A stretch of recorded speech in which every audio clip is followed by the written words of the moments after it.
In this video, I'll discuss which Australian banks are crypto friendly. To get a more accurate answer to this question, I looked into what my fellow Australian crypto investors have been saying online. Firstly, I learned that there's no definitive list of crypto friendly banks. It really comes down to personal experience from the individual. Even with banks that most people praise, you'll find that there's at least one who's had a negative experience. That said, according to the Australian finance community online, UBank and ING consistently receive positive feedback.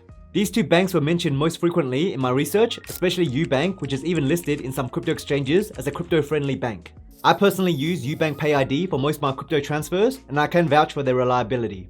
I've used UBank to transfer money to several popular Australian crypto exchanges, including CoinSpot, Independent Reserve, Bitcoin.com.au, Coinstash, and SwiftX without any issues.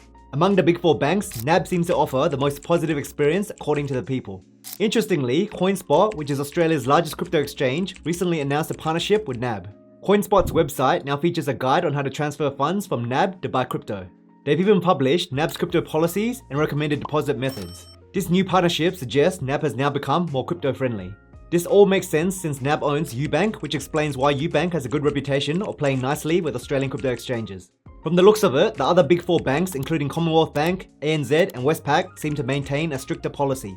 These include transfer limits, delays, or blocks on cryptocurrency exchange transactions, primarily due to regulatory concerns and fraud prevention. If you use any of these other big four banks, they might hold your first crypto exchange transfer.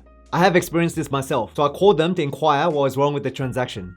They explained it was a security measure to prevent scams. They asked several questions to verify I wasn't being tricked to transferring money. Once I confirmed I was making the transfer willingly, they approved it, and I haven't had any issues since. So if this happens to you, while it is frustrating, simply call them to explain that you're making a legitimate transfer. Once they approve your first transfer, things should run smoothly afterwards, and you should no longer get any blocks. I also recommend using Pay ID for transfers as it's the fastest and most secure method. Try using Pay ID if you're still encountering transfer problems. Additionally, please keep in mind that your bank history matters. If your account has previously been compromised or you have a bad history of credit, the bank may be more cautious about unusual transfers and implement stricter security measures. Don't take this personally, simply call the bank to work it out.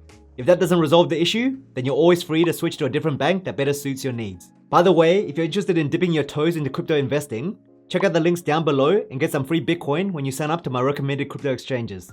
For example, Independent Reserve and Bitcoin.com.au will each give you $25 of free Bitcoin just for signing up and verifying your account. You don't even need to make a deposit.